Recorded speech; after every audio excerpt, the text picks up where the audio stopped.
Sekarang kita akan diskusikan tentang mekanisme untuk terjadinya polarisasi pada sebuah material. Sebelumnya, konstanta dielektrik adalah kemampuan terpolarisasinya sebuah material ketika diberi medan listrik.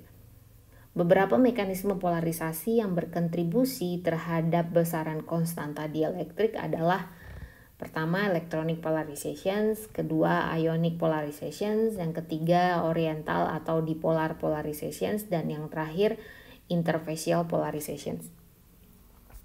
Sekarang kita lihat yang pertama, yaitu electronic polarizations.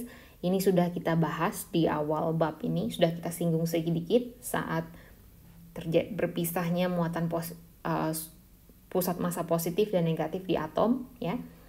Electronic polarization terjadi pada atom, ya, yang mana elektronnya bergeser pusat massanya dan terpisah dari pusat massa muatan positif pada saat diberi medan listrik. Misalnya pada atom, ya, pusat massa positif dan negatif akan bergeser ketika diberi medan listrik.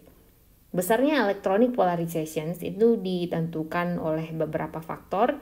Yang pertama, seberapa kuat ikatan elektron terhadap nukleusnya dan seberapa banyak elektron di atom tersebut. Kalau ikatannya lemah, ikatan antara elektron dan inti atom lemah dan elektronnya sedikit, maka nilai dari electronic polarizability-nya adalah makin kecil. Karena polarizability adalah kemampuan sebuah atom untuk terpolarisasi ketika diberi medan listrik. Jadi kalau elektronnya sedikit, maka tidak banyak yang bisa dipolarisasikan, sehingga electronic polarizability-nya atau alpha E-nya juga kecil. Nah, sekarang ada kasus khusus untuk electronic polarizations yang terjadi pada material yang memiliki struktur kovalen kristal. Ya. Misalnya pada silikon yang elektron di antara silikon tersebut, atom-atom silikon itu berikatan secara kovalen. Ya. Semoga masih ingat ikatan kovalen itu apa? Jadi silikon punya 4 elektron terluar, sehingga untuk menjadi 8 dia harus sharing elektron dengan tetangganya dengan membentuk ikatan kovalen. Elektron-elektron ini akan membentuk awan elektron yang bermuatan negatif di sekitar inti atom silikon. Ini adalah bentuknya ketika tidak diberi medan listrik. Itu gambar A.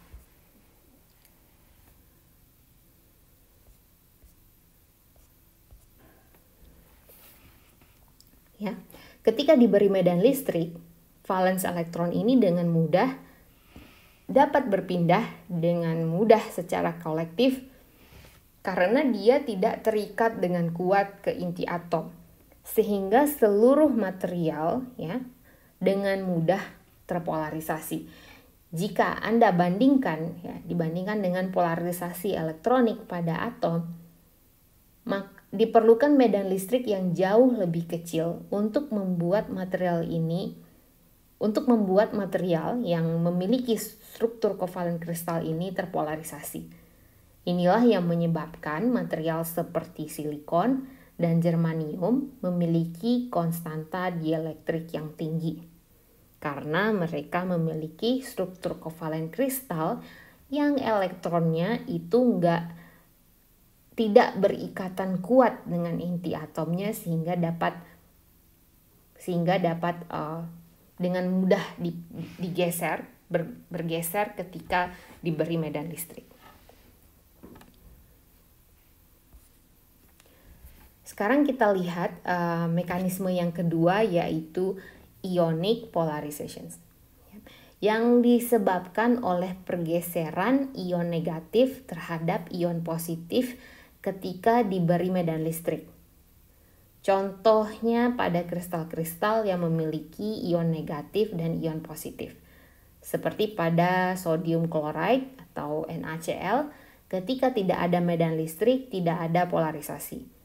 Tetapi ketika diberi medan listrik satu arah ya, di sini misalnya ini waktu P sama dengan 0 ya. Ini E sama dengan 0, sedangkan B adalah ketika dikasih arah ke sini. Maka muatan positif akan bergerak searah dengan medan listrik, sedangkan muatan negatif bergerak melawan medan listrik sehingga menimbulkan net dipole moment sehingga menyebabkan terjadinya polarisasi.